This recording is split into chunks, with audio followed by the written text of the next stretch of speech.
Bien le bonjour, c'est Pierre-François, bienvenue dans Stratégie.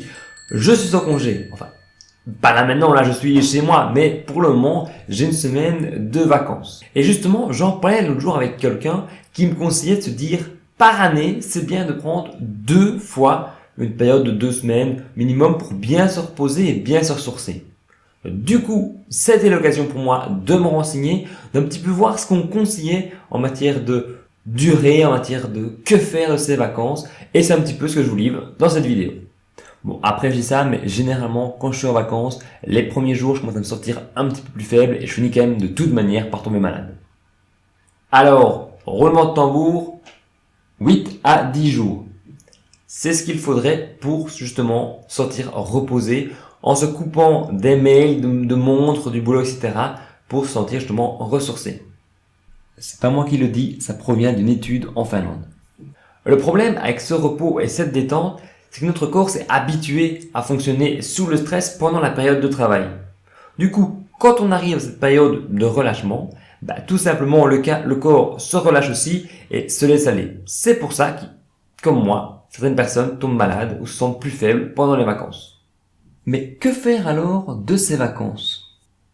Alors peut-être que vos vacances, c'est bronzage, passer des heures à se dorer la pilule, c'est faire la fête tard le soir, c'est très bien manger, très bien boire, se faire plaisir à ce niveau-là, mais ce serait une très mauvaise idée.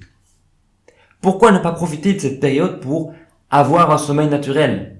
Respecter ces 8-9 heures de sommeil si on veut passer un peu plus de temps au lit, sans pour autant passer à des nuits de 12 heures. Pourquoi ne pas prendre le temps de faire des bons petits plats, de prendre le temps de cuisiner, de manger sainement?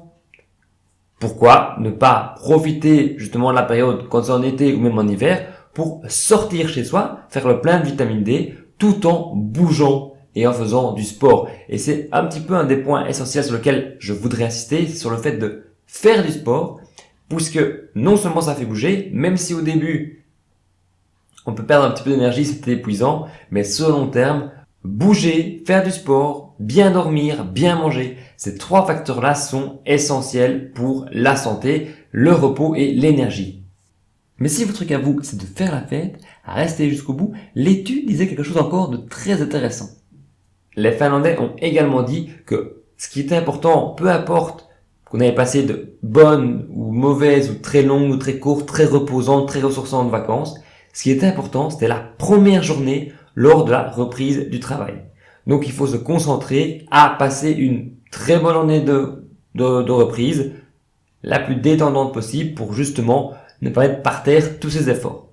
En gros, ça vous donne une raison de faire la fête dans 2 semaines et de passer une bonne première journée. La conclusion dans tout ça, c'est que finalement, en disant qu'il faudrait prendre des périodes de 2 semaines de vacances, la personne avec qui j'en discutais était totalement dans le juste, puisque vaut mieux prendre des périodes de 10 jours de vacances plutôt que de prendre une longue période de 3-4 semaines pendant les vacances d'été. Et surtout, en reprenant le travail, amorcer la rentrée tout doucement avec une journée plutôt agréable. Maintenant que tu en sais un petit peu plus sur les vacances, moi en tout cas ce que j'ai lu c'était super intéressant.